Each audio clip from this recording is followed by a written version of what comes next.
నమస్తే. నా వెనుక స్క్రీన్ మీద కనిపిస్తూ ఉంది ఫోటో. MLA, Kothaguda MLA. ఈయనను కాంగ్రెస్ వాళ్ళు అవమానిస్తున్నారట. ఈయన అనుకో లేకపోతే ఈయన పార్టీని అనుకోరాదు. కాంగ్రెస్ వాళ్ళు అవమానిస్తున్నారట. ఎందుకు అవమానిస్తున్నారో ఒకసారి చదివిన తర్వాత మనం మాట్లాడదాం. అవమానిస్తారు మరి. కేసీఆర్ గతంలో అన్నాడు తోక పార్టీలు ఆ పార్టీలు అని. నిజంగానే మీరు తోక పార్టీకి వెళ్ళి ఉన్నట్టే కనిపిస్తూ ఉంది. ఇవాళ వెలుగుమట్లలో అంత రచ్చ నడిచిందాడ. దాదాపు 1000 ఇండ్లు కూల్చేసిండ్రు. ఒక్క ఎర్రజెండ లేదాడ. మన గతంలో ఉంటుండే, మన చిన్నతనంలో అనుకోండి చాలా విపరీతంగా ఉండే ఉద్యమాలు. యాడైనా పేదల పక్షాన ఎర్రజెండా ఉంటుండే. లేదు, ఇలా కనుమరుగైపోయింది. ఇలా కూనంనేని సాంబశివరావు ఏం మాట్లాడుతూ ఉన్నాడు, అవమానిస్తున్నారంట. ఏం అవమానిస్తున్నారు? మీ కథ ఏంది, మీరు ఏం చేస్తున్నారు? వెలుగుమట్లలో ఎక్కడ పోయిరు మీరు? ఆ భూదందాలో మీరు ఏమైనా పాలు పంచుకున్నారా? ఆ వెలుగుమట్లలో ఒప్పందం ఉందా? ఎందుకు లేరు? ఇలా అవమానిస్తున్నారంటే ఏ నాటకాలు ఇవి? ఎందుకు అవమానిస్తున్నారు తెలియదు. చదివినాక మనం మాట్లాడదాం. కాంగ్రెస్ నాయకులు ఎమ్మెల్యేలు అవమానిస్తున్నారు. ఎవరు? కూనంనేని సాంబశివరావు కొత్తగూడ ఎమ్మెల్యే అంటారు. ఎందుకు అవమానిస్తున్నారో చూద్దాం. ఆ మ్యాటర్ ఏందో తెలియదు, నేను కూడా చదివే. కాంగ్రెస్తో పొత్తులో ఉన్నాం కాబట్టే 100 గ్రామ పంచాయతీలు గెలిచామని, లేదంటే మరో 60 గెలిచే వాళ్ళమని సిపిఐ స్టేట్ కమిటీ నేతలు పేర్కొన్నారు. ఇది ఎట్లుందంటే మా పోయిన బర్రె కుండెడు పాలిచ్చేది అన్నట్టే ఉంది. ఇది చచ్చిపోయిన బర్రె కుండెడు పాలిచ్చేది, ఇంకా మిగిలేది ఆ కుండలు చాలకపోయేది ఇంట్లో ఉన్న కుండలు అన్నట్టే ఉంది. ఏం మాటలు ఇవి, ఏం కథ? కాంగ్రెస్తో ఉన్నాం కాబట్టి 100 గెలిచినామంటే, లేదంటే మరో 60 గెలిచేవారంట. ఇది ఎట్లుందంటే ఇక్కడ ఉద్యమాలు చేసడం బంద్ చేసారు మీరు. ప్రజల్లో లేరు. బస్ ఛార్జీలు పెంచితే అక్కడ లేరు. అంగన్వాడీల సమస్యల కాడ అక్కడ ఉండలేరు. ఈ భూల కాడ మీరు కనుమరుగా ఎక్కడ పోయారు మీరు? నాకు అర్థమైతలేదు.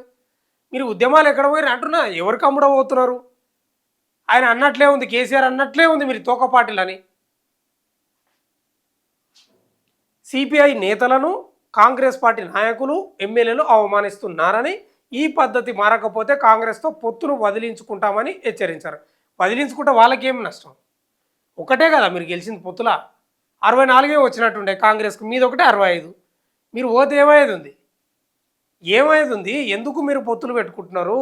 ఎందుకు మీరు కొట్లాడలేకపోతున్నారు? ఇలా ఖమ్మంలో ఎర్రజెండా పార్టీకి కంచుకోట ఒకప్పుడు. ఇప్పుడు కూడా ఉన్నారు అక్కడ చాలామంది కార్యకర్తలు, నాయకులు.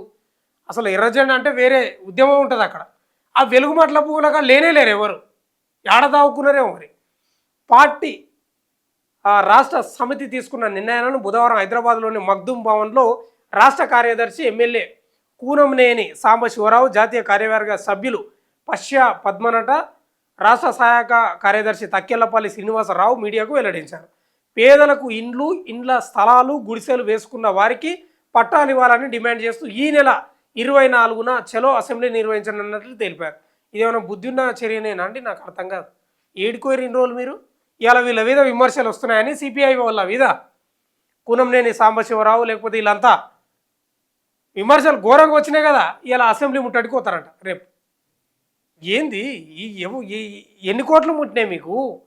లేకపోతే ఏమిస్తున్నారు? అక్కడ ఉన్న మంత్రులు ఏమిస్తున్నారు?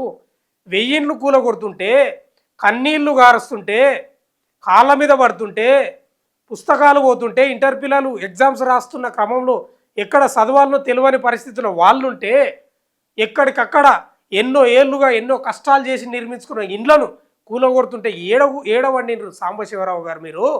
ఇవాళ మాట్లాడుతున్నారు మగ్దుబాన్లో కూర్చొని. ఇలా వాళ్ళు తిడుతున్నారని చెప్తున్నారు. అది కాదు అసలు కథ. దీని కథ ఏం తెలుసా? వాళ్ళు ఏం తిడతలేరు. ఈయనతోటి అయ్యేదేంది పోయేదేముంది తిట్టనికి? నాకు అర్థం కాదు. ఈయనతోటి అయ్యేదే ఉంది పోయేదే ఉంది తిట్టనికి. అది కాదు అసలు పాయింట్. ఏదో ఒక పాయింట్ ముందలకి వేసుకొని రావాలి కదా, ప్రెస్ మీట్ పెట్టాలి కదా. ఇప్పుడు డైరెక్టు ఆ వెలుగుమట్ల భూముల గురించో లేకపోతే ఆ ఇండ్ల గురించో ఆ భూల గురించో మాట్లాడితే బాగుండదు కదా. అందుకే వీళ్ళు తిడుతుండ్రని ఆ పాయింట్ ముందర వేసుకొని వచ్చాడు. మేకవన్నీ పులి అంటారు చూడు, ఇదే మరి. ఎవరేం తిట్టరు. ఈయన వల్ల అయ్యేదే ఉంది పోయేదే ఉంది. ఎందుకు తిడతారు ఈయన నాకు అర్థం కాదు. ఏం తిట్టరు కానీ తిడుతుండ్రని ఒక నెపం పెట్టుకొని ప్రెస్ మీట్ పెట్టి ఇంకా మీ కథ చూస్తాం, ఇంకా భూల కాడికి వస్తున్నాం, మేము వెలుగుమట్లకు వస్తున్నాం, అసలు ముట్లాడిస్తున్నాం అని ఎవరి కాకమ్మ కథలు ఇవి. ఎవరేం తిట్టలేదు.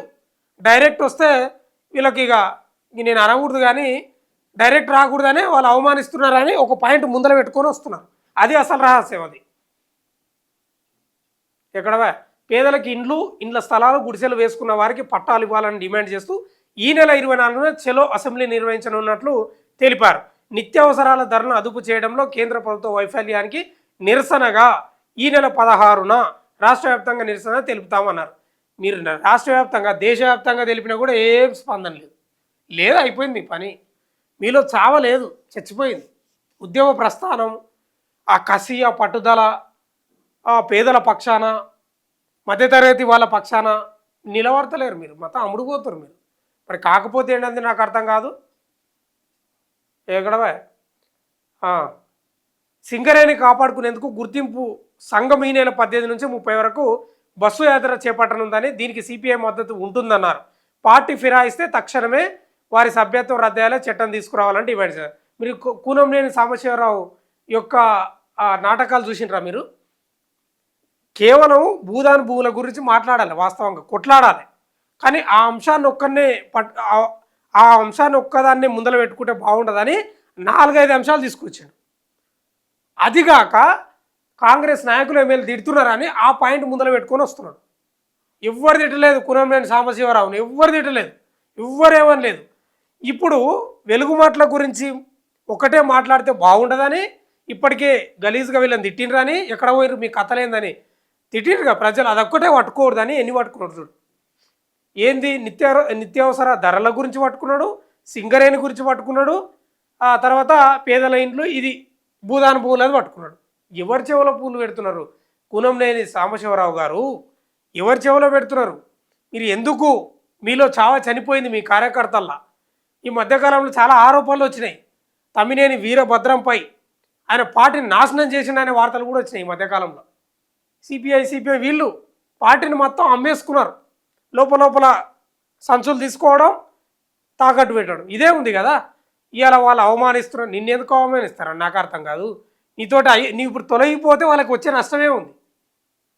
ఏమీ లేదు, అసలు ఏం లేదు. ఇంత మందం కూడా ఏం కాదు. నువ్వు పోతే ఆల్రెడీ బీఆర్ఎస్ నుంచి పోయి 10 మంది ఆడ ఉండనే ఉండరు. స్పీకర్ కూడా తీర్పిచ్చిండు. వాళ్ళేం పార్టీ మారా బీఆర్ఎస్ లేదు, అది అందరికీ తెలిసిన విషయమే. వాళ్ళు రేపు ఏమైనా అవిశ్వాస తీర్మానం పెడితే ఎక్కడ వేస్తారు ఓట్లు? పక్క కాంగ్రెస్కే వేస్తారు. వాళ్ళు బీఆర్ఎస్లో ఉన్నారు కానీ వాళ్ళ కథ అంతా అక్కడనే ఉంటుంది. వాళ్ళు 10 మంది ఉండ్రి, వీళ్ళు 64 ఉండ్రి. ఇంకేం కావాలి? నీ అవసరం ఏముంది? అసలు నిన్నెందుకు తిడతారు? నిన్ను అసలు నీ గురించి మాట్లాడతారా? నీ గురించి చర్చ ఉంటుంది? అసలు మీరు దొంగల్లాక వెలుగుమట్ల ఇళ్ళను కూరుస్తుంటే మీరు కూడా పేనుగుక్కినట్లు ఉండి మీరు ఇవాళ మీకు విమర్శలు వస్తున్నాయని, ప్రజల నుంచి తీవ్రమైన విమర్శలు వస్తున్నాయని ఈరోజు వాళ్ళు తిడుతున్నారని ఇవాళ వస్తావు, ప్రెస్ మీట్ పెడతావు. ఇవన్నీ గమనిస్తున్న ప్రజలు మీ యొక్క కథలు. ఇవాళ నిత్యావసరాలు అంటున్నావు, సింగరేణి అంటున్నావు, ఇవాళే గుర్తొచ్చినాయి నీకు. ఎందుకు ఈ రెండు ఇప్పుడు ఎందుకు పెట్టుకున్నావు? ఓన్లీ భూములు, పేదల ఇండ్లు కూల్చారు కదా, వాళ్ళ గురించి ఎందుకు మాట్లాడతలేవు? ఒక్కదాని గురించే మళ్ళీ నిత్యావసర సరుకులు ఎందుకు తెచ్చినావు? సింగరేణి కార్మికులకు అది ఎందుకు తెచ్చినావు? నాటకాలు బంద్ చేసుకోండి. ఉంటే అవుట్ రైట్గా ఎటో ఉండండి, అటో ఇటో ఉండండి. మీరు నాటకాలు ఆడి మీరు అధికారంలోనికి రానికే, లేకపోతే మీ ఎమ్మెల్యే పదవుల కోసం, మీరు ఎమ్మెల్యేలు గెలవడానికి ఈ నాటకాలు బంద్ చేసుకోండి. ఉంటే అటో ఇటో ఉండండి. కొట్లాడుతూనే ఉంటారు, ఏం ఆగదు. ప్రజా ఉద్యమం అండి తెలంగాణ. ఇది ఎన్నో ఉద్యమాలు చేసింది. మీరు లేకపోతే, ఎర్రజెండా లేకపోతే చేయరా? ఎవరు చేస్తలేరా? ఇలా ఇళ్ల పట్టాలు మళ్ళా 4 కరుచుకొని ఇస్తలేరా? మీరు ఉంటేనే నాది, మీరు చేస్తేనే ఉద్యమాలా? నేనేమంటున్నా ఎటో ఒకటి ఉండండి, ఈ నాటకాలు బంద్ చేయండి. ఇలా వాళ్ళు మీరు మీ అసలు బండారం బయటపడుతుందని ఈ పాయింట్ని తీసుకొని బయటకు వస్తారు. ఇది తప్పు. వస్తే బయటికి రా, ఇప్పుడే బయటకు వచ్చి కొట్లాడు, లేకపోతే ఉండు మూసుకొని, అంతే. నోరు మూసుకొని ఉండాలి అంతే తప్ప మీరు ఇక వాళ్ళు వీళ్ళు తిడుతురు అని చెవులల్లో పూలు పెడితే మాత్రం బాగుండదు. కూనంనేని సాంబశివరావు గారు, వాళ్ళ కార్యదర్శులు, లేకపోతే ఎవరెవరో ఉన్నారు కదా, వాళ్ళందరికీ ఇది ఓ రకంగా హెచ్చరికనే. ప్రజల నుంచి వస్తున్న హెచ్చరిక ఇది. నాటకాలు అందరికీ, రాజకీయాలు మీకే కాదండి, అవగాహన ఉన్నది, మాకు కూడా ఉంటుంది. ప్రజలకు ఇక్కడ మేము నిలబడి చెప్తున్న వాళ్ళు కూడా మాకు కూడా ఉంటుంది. దాని వెనుక ఎంత రహస్యం ఉంటుంది, నిగూఢ అర్థం ఉంటుందో మాకు అందరికీ తెలుసు. కాబట్టి ఇక తిడుతున్నారని చెప్తున్నావు కదా, బయటికి రా, రేపేరా, రేపు రా బయటికి వచ్చి కొట్లాడు, భూదాన భూలపై లేకపోతే ఇంకేదైనా ఏదైనా కొట్లాడు. కానీ అదే అక్కడనే పొత్తులో ఉంటావు, నువ్వు కొట్టినట్లు చేయి, నేను తిట్టినట్లు చేస్తా, నువ్వు ఏడిచినట్లు చేయి అంటే మాత్రం సహించేది లేదు. ఇది గుర్తుపెట్టుకోండి. ఇది కునంనేని సాంబశివరావు గారు, ఆయన చిలుక పలుకులు, ఇక ఆయన యొక్క లలిత కళలన్నీ నిన్న ప్రెస్ మీట్లో పెట్టిండు. ఇది దీని వెనుక ఉన్న రహస్యం ఇది. చూస్తూనే ఉండండి మన తొలి వెలుగు.